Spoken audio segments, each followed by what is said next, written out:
Hello, everyone. Welcome back to Friendly Circle Berlin. My name is Patrick, and I'll be your host today. And today's workshop is titled Stop Overgiving, Repair Your Life from the Inside Out. And this is it's part three of a three-part series on how to develop and maintain healthy boundaries with Barb Nangle. Barb is a respected boundaries coach and speaker who brings her authentic, no nonsense approach to helping people in recovery discover their real identity and create healthy boundaries. Drawing from her personal recovery experience, including 12 step work, Barb offers practical tools and strategies that empower individuals to move from feeling fragmented to whole. With nearly 40 years of personal development and a transformative 12 step recovery journey, Barb specializes in working with people who have mastered the art of saying yes to everyone else while consistently saying no to themselves. Her own journey from codependence, childhood trauma, and compulsive behavior to powerful self advocacy is a testament to the life changing magic of setting healthy boundaries. Barb is a sociologist, recovery advocate, and compassionate coach. She brings both academic insight and deep personal wisdom to her work. Her mission is clear: to help people stop people pleasing and self neglect and step into their true power. Barb describes her mission as helping people heal their emotional, psychological, and spiritual wounds, change their entrenched patterns of dysfunctional behavior. And she does this by translating the powerful wisdom of 12 step recovery into practical, life changing strategies for personal growth. And I must say, Barb, it's been a real pleasure having you do this series for us. I can't tell you, this has been a wonderful, transformative journey for myself and many of us here. So we're really delighted to have you back for the part three in your series. Thank you so much for doing this, Barb. So appreciate it. Turn it over to you now. Thank you so much, Patrick. So as you can tell, I have a cold, and so I apologize for the raspiness of my voice, but this is what you're getting today. It's beyond our control, so we're going to learn how to accept it. So I want to thank Nicole, Patrick, and Matea so much for inviting me and being such gracious hosts, and all of you who've given me incredible feedback about what these workshops have meant to you. The two workshops I did the last 2 weeks, I specifically developed for people in 12-step recovery. What you're about to get today is actually less workshoppy and more presentation-y. And this is actually my signature workshop. So my target audience is professional women who say yes when they really want to say no, and who neglect themselves because they're so focused on others. If that's not you, but you still want to stop overgiving, I guarantee you will get a lot out of this. So stay tuned, but keep that in mind that, that's who my target audience is. The other thing is, because this is my signature talk, I will not be providing the slides, and I ask that you not take screenshots of the slides, and I ask you to practice these principles in all your affairs and be a person of your word and not do that. I am going to leave lots of room at the end, and I'm probably going to be willing to stay longer than normal, like I did the last couple of weeks, because I cannot tell you how much it thrills me to be able to take live questions and to be able to help people on the spot with the issues that they're dealing with. And then, as always, as with the other presentations at the end, if you're willing to give me feedback, you're going to get another free handout. And this one is about keeping the focus on yourself. And as you will learn in today's presentation, that is absolutely key to everything I'm going to talk about today. So that being said, I want to say, hi, my name is Barb. I am an adult child, codependent, and abstinent compulsive overeater. And next month will be my 10-year anniversary in ACA. Earlier this month, actually the first day of the presentation, was my 10-year anniversary of my first 12-step meeting, which was CODA. And I only went to that fellowship for a year. And I have absolutely immersed myself in the world of 12-step recovery. And I am the woman that I am today because of my higher power and 12-step recovery. So I both get all choked up. So all of you, especially those of you who have been around longer than me, thank you so much for staying in recovery and keeping these rooms going so that when I came along, I could take advantage of them and I could continue to carry the message. So with that being said, I'm going to go ahead and share my screen. Okay, great.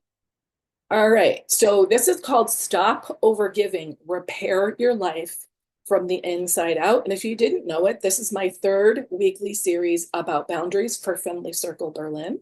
So here's what we're going to cover today. I'm going to ask a bunch of questions to kind of make sure you're in the right place. My guess is when you saw the title Stop Overgiving, you came because you want to stop overgiving, but just to make sure.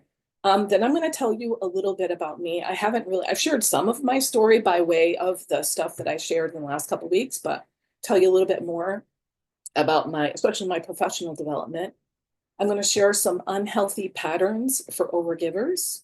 Then I'm going to talk about what does it mean to repair your life from the inside out and how to do that. And then we're going to talk about boundaries. What are they? Why do we need to set them? When and where do we set them? And how do we do it? And then I'm going to give you some tips for boundaries. And as I said, I'm going to have a special offer whereby if you give me feedback, I will give you a free handout. Okay, so is this you? So I want you to kind of silently take inventory of this for yourself. So if there was a time when you did something you really didn't want to do and later regretted it, silently acknowledge to yourself, that's me. Normally, if I were in person, I'd be having people like turn to each other and share, like tell people about a time that you did that. All right. If you're here, you are probably saying yes to things that you really don't want to do.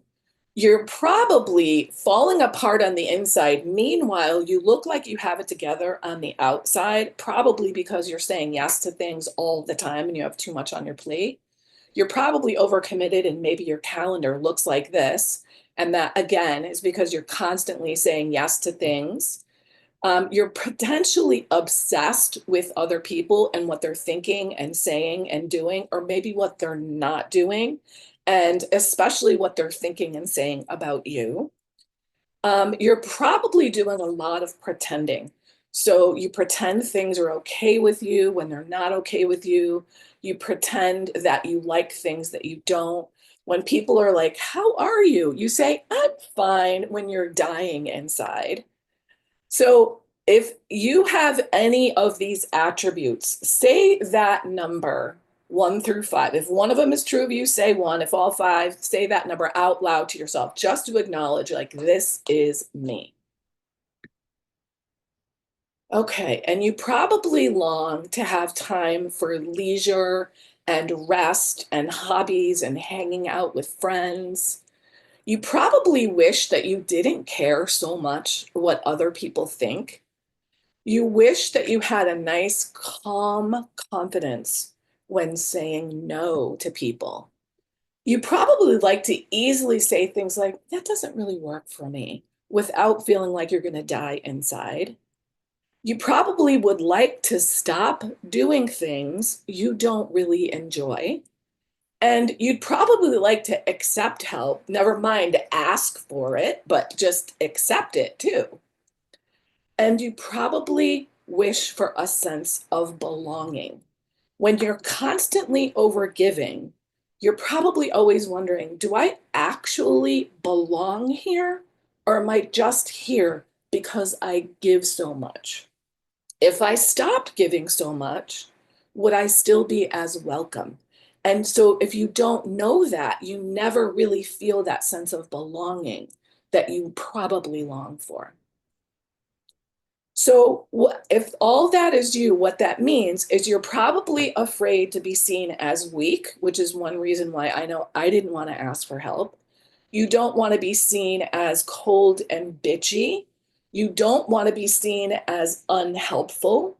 You don't want to be seen as someone who is rude, which is what I thought people who had boundaries were. I thought they were rude.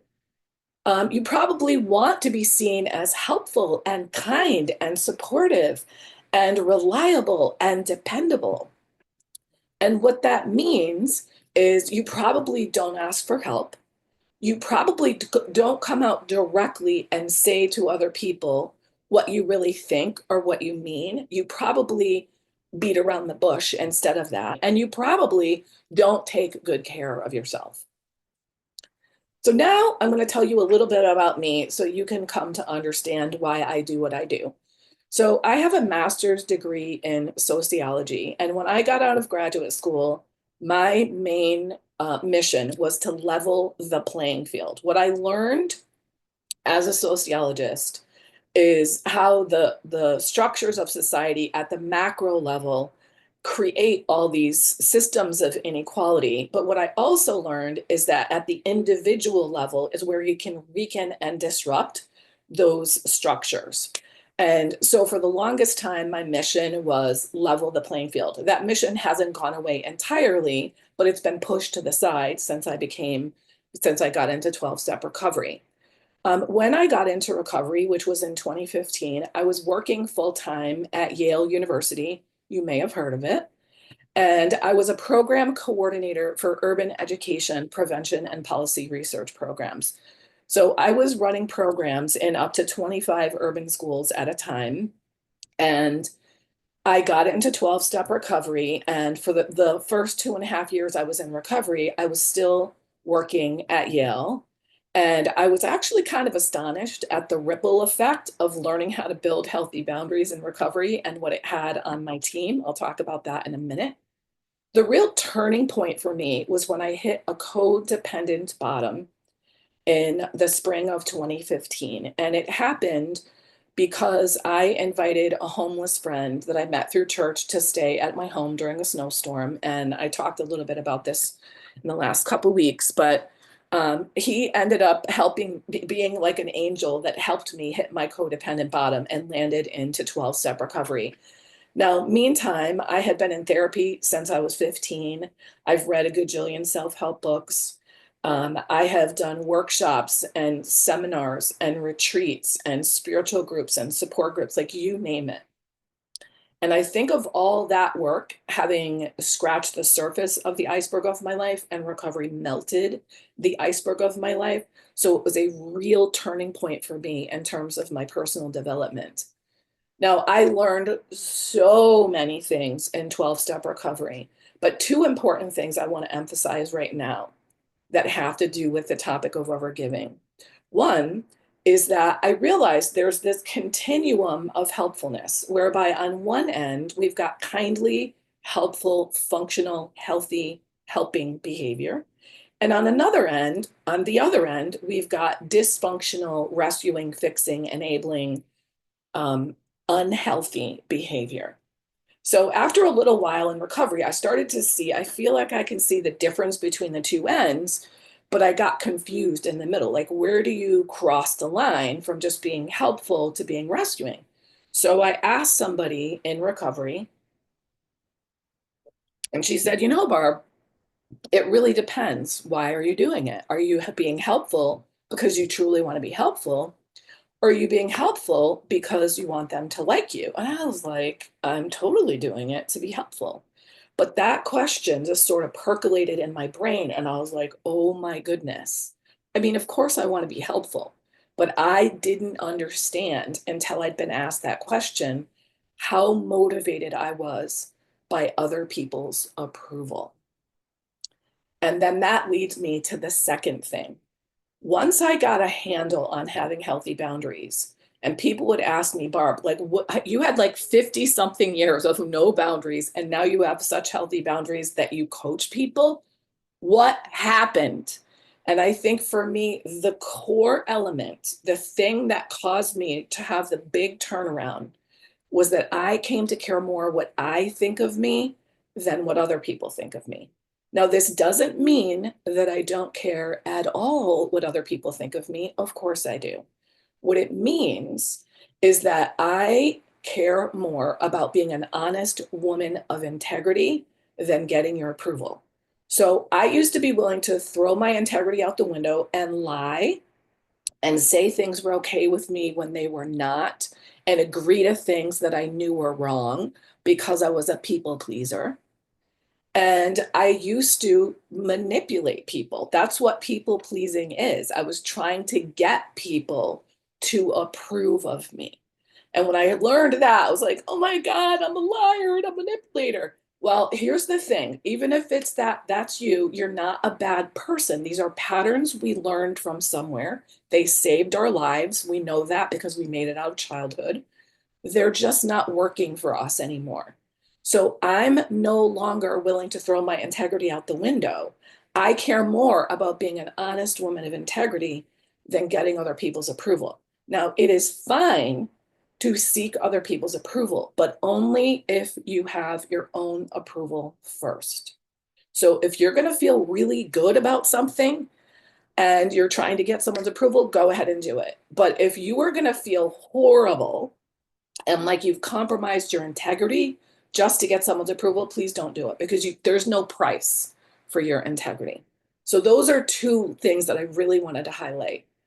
And I think that I'm not alone in the idea that I cared more what other people think about me. This is what I've learned over time from coaching so many clients is we don't say no because we care what other people think. We care more what they think than what we think. Now, the impact of all of this, it started when I saw that ripple effect on my team at work. I was like, wait a minute, none of these people are in recovery. What's going on here? And it showed that when one person changes the dynamics of their interactions, it changes things around them. And a couple of years into being in 12-step recovery, I got laid off from Yale University. And through a series of serendipitous events, I started my own business. And this is a mission for me. So my global mission is to carry the message of recovery to those who still suffer. And because my core wound is codependence, those who still suffer are people with poor boundaries. And so this is not a job for me. This is a mission, and that's why I do what I do. Without further ado, now I'm going to share the 4 common patterns of overgivers. So I'm going to share them real briefly on this slide, and then I'll go into detail about each of them soon. Okay, so pattern number 1, misplaced focus. Number 2, excessive independence. Number 3, self-imposed limitations. And number 4, ineffective communication. All right, so let's talk about misplaced focus on others. So this is what I alluded to when I said I've come to care more what I think about me. So what this means is we're focused on other people. What are they doing? Or maybe what they're not doing. So let's say you have someone who has a problem with alcohol. Maybe they're not abstaining, or maybe your roommate isn't cleaning up and doing their part. We're constantly focused on other people and what they're doing or not doing. We're also focused on what other people are thinking and saying, especially about us. And we focus on, like, what does he need? What does she need? What do they need? What does the situation need? What does the organization need? What does the cause need? Never thinking, what do I need? I know that was me. That wasn't even in the universe. All of this is exhausting. So there's a couple of reasons this is so exhausting. Number 1, the focus is out there. That means the energy is going in that direction, so it's draining. The reason it's even more draining, to the point where it's exhausting, is that you're focused on people, places, and things outside yourself. In other words, things you cannot control. So that drain is endless. All right. The next pattern is excessive independence. So, nope, I don't need any help. I've got this. Even if people offer to help us, which probably they have given up at this point, if you never accept help, you reject their assistance, even if they offer. I'm fine. No, I got this. Even if you're dying inside and falling apart because you're overwhelmed. Which means you probably push yourself because you have so much on your plate. And you're also probably overly responsible, taking responsibility for things that really are not in your hula hoop. This is also exhausting. Human beings live in communities for a reason. And that is because we're supposed to be interdependent with each other. We're not supposed to do everything on our own. And then there's self-imposed limitations. I got to take a drink for this because this is a big one. So we have wildly unrealistic expectations of ourselves, other people, and the world. We want things to be the way we want them to be rather than the way they actually are. I remember when I first got in recovery, I had a friend who'd been in recovery for many years, which I didn't know actually until after I got in recovery. And he said to me, Barb, the world was not created to meet your needs. And I was like, what? And I wrote it down on a sticky note and I literally kept it on my coffee table for about a year. And every time I would look at it, I would be like, what does that mean? Like, I just couldn't wrap my mind around the idea that the world was not created to meet my needs. And eventually I got it. We tend to have a victim mentality. Now, I will tell you, this is hands down the biggest paradigm shift of my recovery. And I am not the quintessential victim mentality person. I've never been like, woe is me, the world is against me, I can never win. My victim mentality was way more subtle than that. It started to come to my consciousness when I did my relationship inventory in recovery. And I saw that for every single person I dated, I thought, if only they would XYZ, then everything would be okay. And it started to make me realize I'm acting like I have nothing to do with the status of any of my relationships. And yet I'm 50% of those relationships. And then I started to see that was also true in my work relationships, in my family relationships, and in my friendships. It wasn't just relegated to my romantic relationships. I also started to understand that I complained a lot and that I blamed a lot. I didn't even realize I did those things. I thought I was like, miss optimistic, positive person. And so blaming, complaining, and if only attitudes are usually indicative of victim mentality.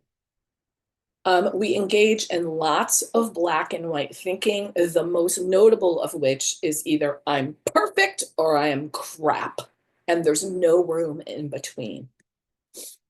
We do a lot of pretending. I've already talked about pretending. We also beat ourselves up as if it is the best personal growth strategy on the planet. Now, I didn't even know that I did a lot of beating up of myself. And I actually think I shared this in the last couple of weeks, but I'm going to cover it again because I'm sure there's new people here today. So I realized when I got in recovery that I wasn't as positive as I thought. And it was kind of like I was scanning the horizon at all times, looking for reasons to beat myself up. And then I heard somebody share on a recovery podcast this phrase, info, not ammo. That's right. I did cover it in the last couple of weeks. Well, I'm going to go over it again anyway. So the idea is that when you learn something about yourself that isn't particularly flattering or that's difficult to comprehend, it's information for you to learn, integrate, and grow from. It is not ammunition to beat yourself up. In other words, we want to come at this new information from a sense of curiosity. And curiosity is so great because it's neutral. It doesn't make you into something grand thing that you're not, and it doesn't make you into this piece of crap that you're not. It's neutral. So you use curiosity. And what's beautiful about curiosity, not only that it's neutral, is that it's the bridge from self-judgment to self-compassion. So beating yourself up only ends up in you being battered and bruised, and that is no place from which to grow and change. So we have limited ourselves when we beat ourselves up all the time. And then we also ask like it is somehow hurtful to set limits on other people. I can't tell you how many times I've heard clients and potential clients saying, I don't want to hurt their feelings. I don't want you to actively hurt anybody's feelings either, but If someone's feelings must be hurt in a situation, it shouldn't be yours. It is not harmful to someone to hurt their feelings. So, as I shared in the last couple of weeks, it might hurt you to use a needle to take a splinter out of your finger, but it's not going to harm you. In fact, it's going to heal you. It might hurt someone's feelings if you set a boundary with them, but it's not going to harm them. And in fact, it could heal the relationship. It really depends on the situation. And I say that because if you start telling people the truth about what's okay and not okay with you, it could repair your relationship with them. Even if it doesn't, it will repair your relationship with yourself because you're showing up for yourself in a way you probably never have before. You've had your own back. All right, and then we have ineffective communication. So before I go into the details about this, I want to remind you that I said I was a program coordinator, sometimes into up to 25 schools at a time, which meant I had to keep a lot of information flowing in a lot of directions.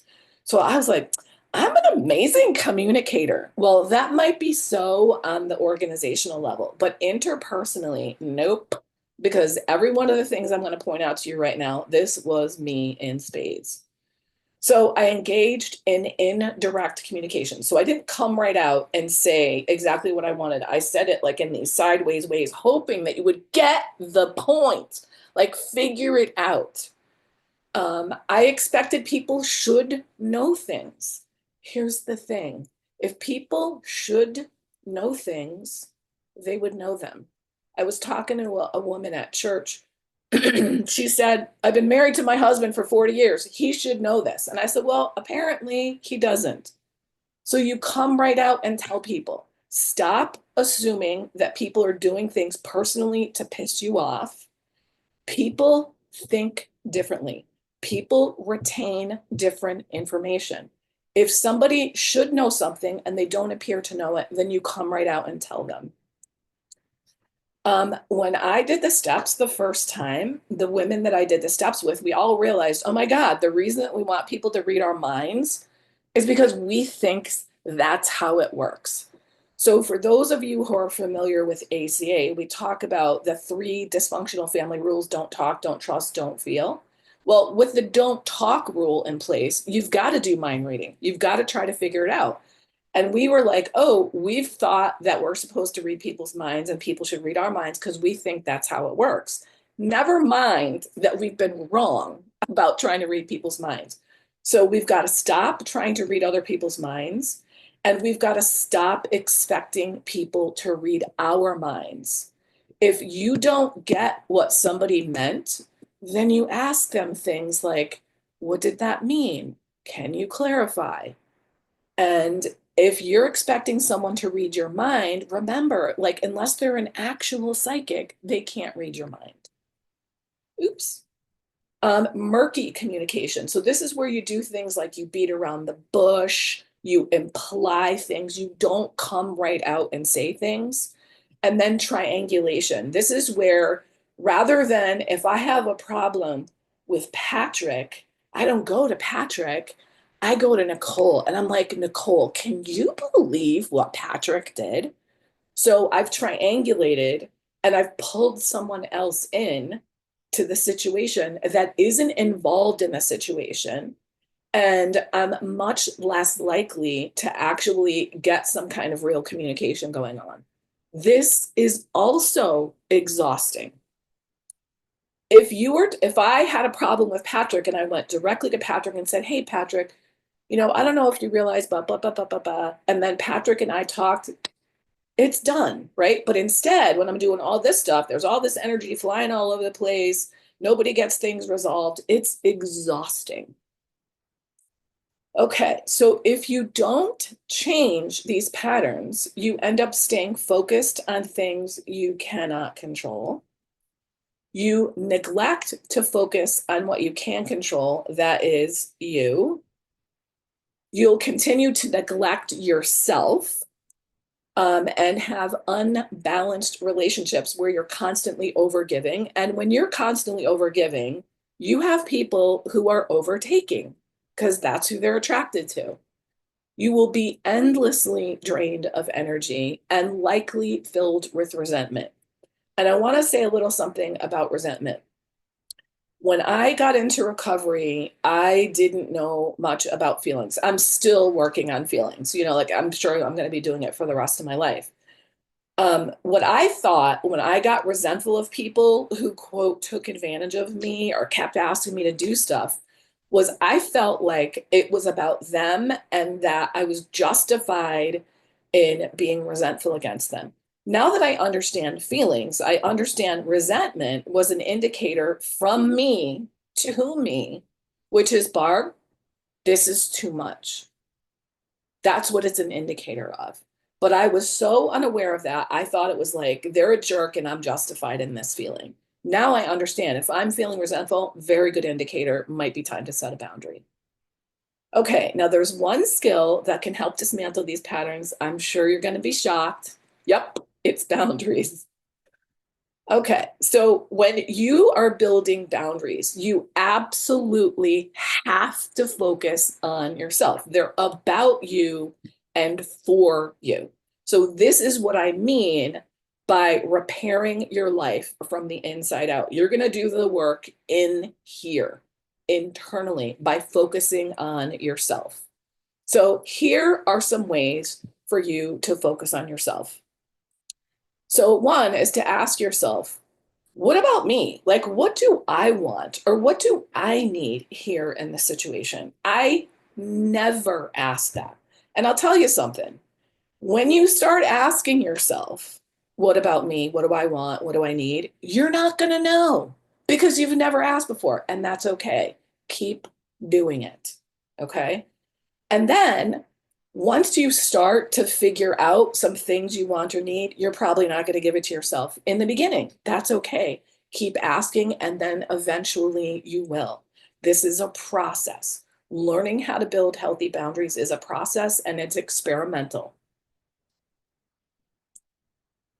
What's my part? I think of all the incredible gifts that I got in 12-step recovery was understanding what is my part. I truly believed that everything that was going on in my life was everybody else's fault. I didn't walk around saying it's your fault, it's your fault, it's your fault, but that's how I lived. So asking yourself, what's my part? What could I do differently? If there's a dynamic that you're stuck in with someone, or if you're stuck in that dynamic in multiple areas of your life, guess what? You're the common denominator. And this is empowering, not self deprecating. And here's why. Because if you're the common denominator and you're the problem, then you get to be the solution, right? So understanding your part is really empowering. So ask, what's my part, or what might I do differently in the future? Another one, is this my business? I was notorious for giving out unsolicited advice. And what's hilarious is the area in which I gave the most unsolicited advice was in the romantic relationship department. And you may recall from the last couple of weeks that I'm only now in the first and only healthy relationship of my life. So we met when I was 55 and he was 60. And we've been together for 6.5 years. Prior to that, I gave out relationship advice to people when I never had a healthy relationship ever. And I gave advice about lots of other things. I would step in to help people who didn't even necessarily feel like they needed help. So if you want to be helpful to people, please get their consent. Say things like, are you asking for help or are you just venting? I have some experience with that. Would you like me to share it with you? It sounds like you're really struggling with that. Would you mind if I made some suggestions? Right? So if it's not your business, you can still help out if they give you permission. Whose feelings are these? So feelings are one of the biggest things we need to work on when we get into recovery. It's one of the main reasons we do all the crazy things that we do is so we can avoid our feelings because we don't know how to handle them. So for me, I needed to manage your feelings because I had this convoluted thing where I believed if you're okay, then I'm okay. And especially if you're okay with me, then I'm okay. So I would try to manage other people's feelings. I need you to be okay. So I'm going to do whatever I have to do to make you feel okay. Here's the thing, other people's feelings are theirs and they're theirs to manage, just like your feelings are yours and they're yours to manage. On top of this, I was very permeable before I had boundaries. So it was literally like I felt other people's feelings. And that's another reason why I really needed you to be okay. Because if you were not, I wasn't feeling okay. And that's not how it works. The way it works is if I want to be okay, then I need to focus internally on what am I feeling? What is it telling me? And what do I do about that? Right. But I've got to actually feel those feelings. And then, am I engaging in self care? Now, the reason I have this in bold and in large capital letters is because if you walk away knowing nothing, getting nothing else from me, please take care of yourself. So people who are overgivers, they are not even on their own list. I was going to say they're at the bottom. You're not even on the list, right? People in recovery are notorious for not taking good care of themselves. And I think that this is especially true for women. At least in the United States, women are socialized to be everything to everyone. And it somehow the word selfish, when applied to women, is almost like an epithet. Like if you want to put a woman in her place, call her selfish. And I actually had a client tell me, Barb, I'd rather be called a whore than be called selfish. Now, what is going on in our society if a woman would rather be called a whore than selfish? Self care is not selfish, it is self preservation. So, this is why when you fly on an airplane, they tell you if the cabin pressure changes and the oxygen mask falls down and you're caring for someone with you, you put the oxygen mask on yourself first before putting it on them. What they don't say is because if you're passed out, you can't help that person. So when you take care of yourself first, you're filling your own cup. And I am an advocate for people pouring from the overflow rather than pouring from an empty cup. And the only way you can have an overflow is if you fill your cup first. So, what that means is if you're pouring from the overflow, the cup is still full after you've given to people. So, you want to take good care of yourself. All of these are energizing. Now, what this means when you do all of these things is these patterns are changed from the inside out. So instead of that misplaced focused outside, we've got an empowered self focus. Instead of excessive independence, we've got healthy interdependence. Instead of self imposed limitations, we've got empowering beliefs. And instead of ineffective communication, we've got clear and direct communication.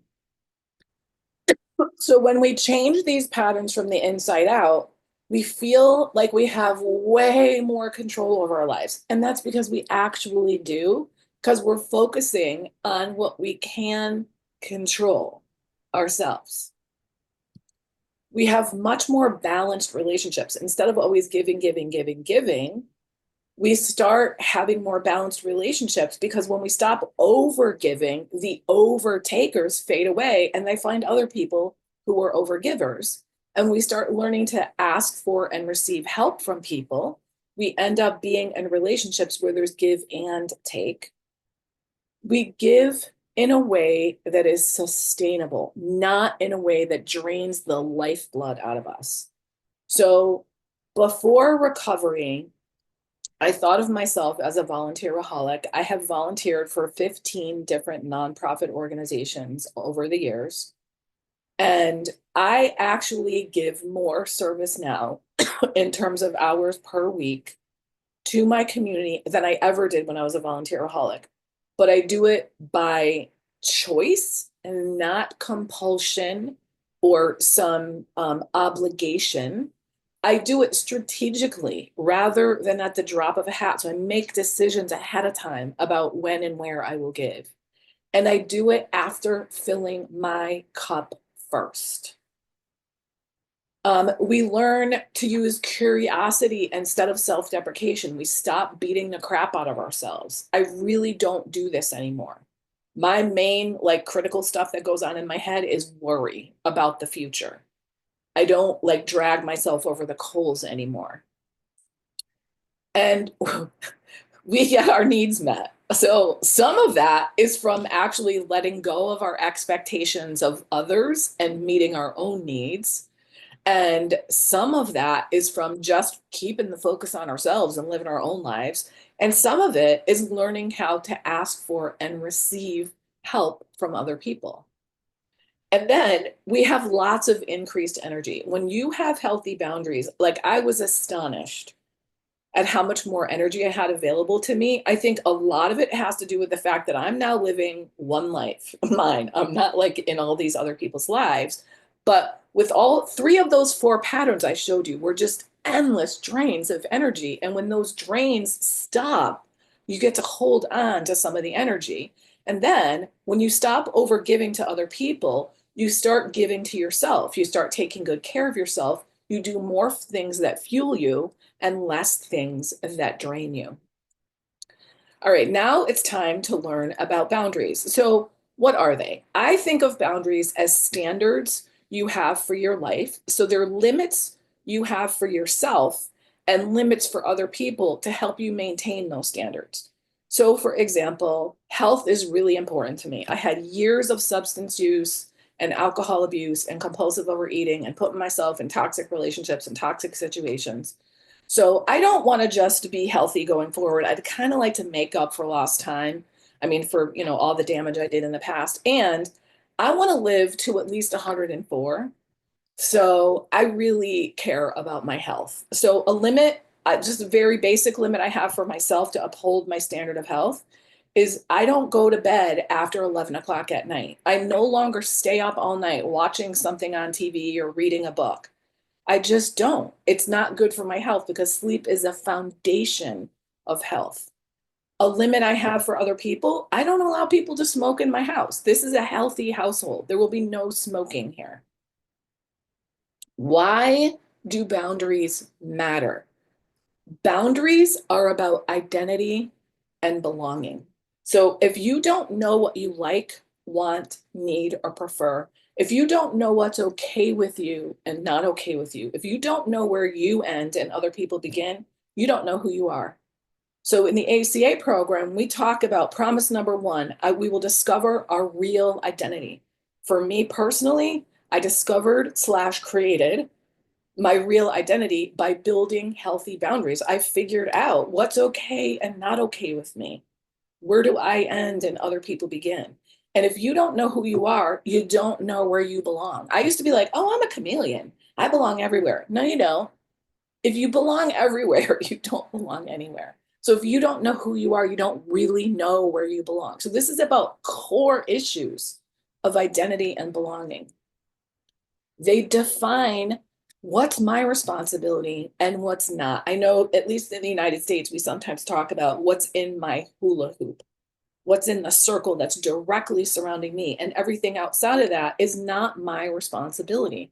It's not my job to get you sober. It's not my job to finance your life. They help us gain way more control over our lives.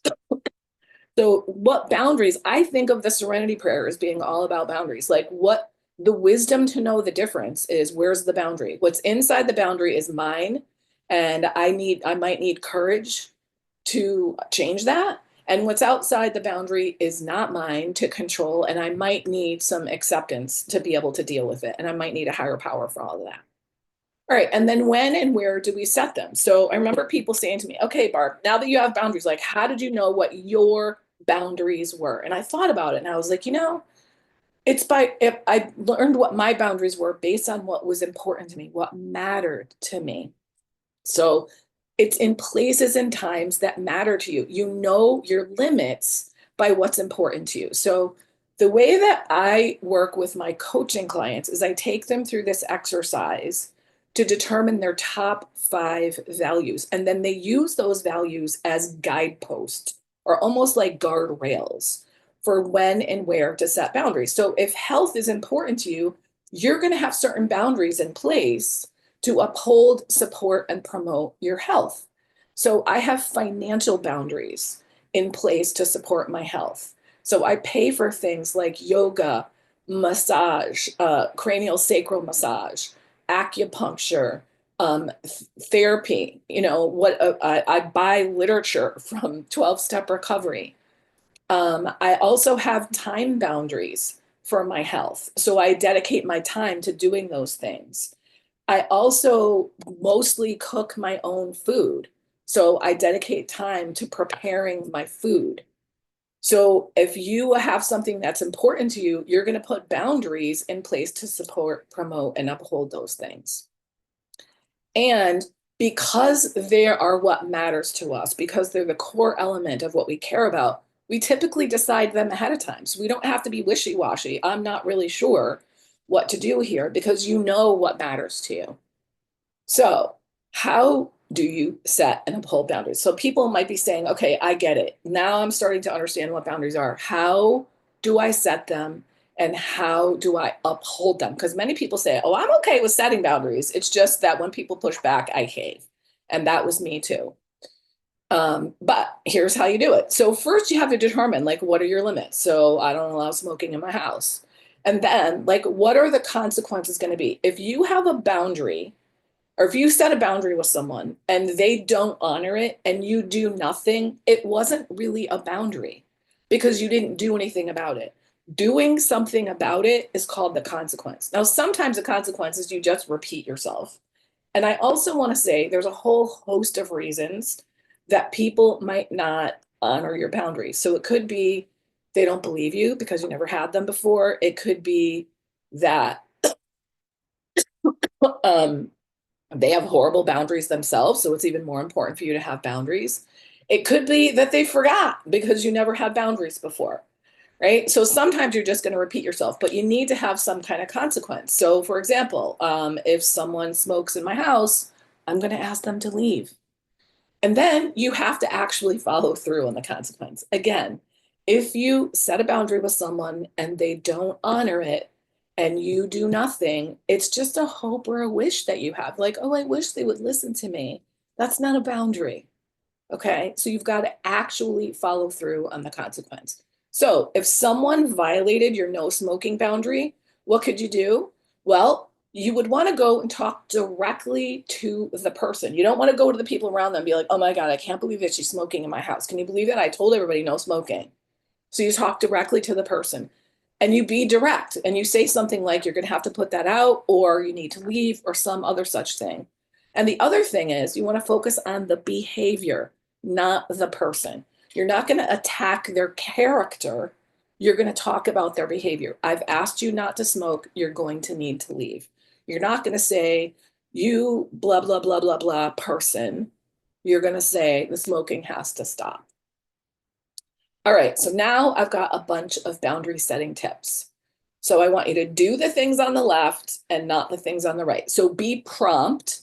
Don't wait for the right time to come. So I used to always wait around for the right time, and the right time is now. So there's a Chinese proverb that goes something like this. The best time to plant a tree was 30 years ago.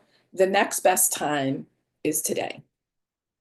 The best time to set a boundary with someone was when you met them. The next best time is today. Be polite rather than waiting until you explode. You're much more likely to be polite if you say it promptly. You don't need to wait until people push you beyond your limits and then explode. And this is one of the reasons why people think I have to be rude to set a boundary. You actually don't, because the only time they've set a boundary that worked was when they were rude, and it was because they waited until they were past their limit. Be honest. Don't blame other people for your boundary. It's your responsibility. You get to take ownership and responsibility for your own boundary. You don't need to apologize for setting a boundary with someone. And when you apologize constantly for everything, nobody believes you anyway. Have a rule. So this is one way to make it really clear, this is about me, it's not about you. So you don't make it about them. You let them know, like, I have a rule. I no longer give rides to and from meetings anymore. Buy time. If you don't know what you want to do, then don't say yes without pausing to think. Give yourself some time. Pausing is my number one tool of recovery. And then another one of my favorites, give an alternative. Rather than saying yes to whatever they ask of you, say yes to something that actually works for you. Like, I can't chair the committee, but I can come to the event and staff a table. All right. So now that you have seen all of this, you have a choice. You can either stay the same or you can change your ways. And the most important way you can change your ways is to keep the focus on yourself. So if you are willing to give me feedback about this presentation, which you can do by either taking your phone's camera on the QR code or going to the link there and typing in the code boundaries, you will get this Learn to Keep the Focus on Yourself worksheet. So I'm gonna give people 2 minutes. I will leave this up on the screen to take time to do this right now. And then we will open up for Q&A. Okay, Barb, I thank you. Thank you, everybody.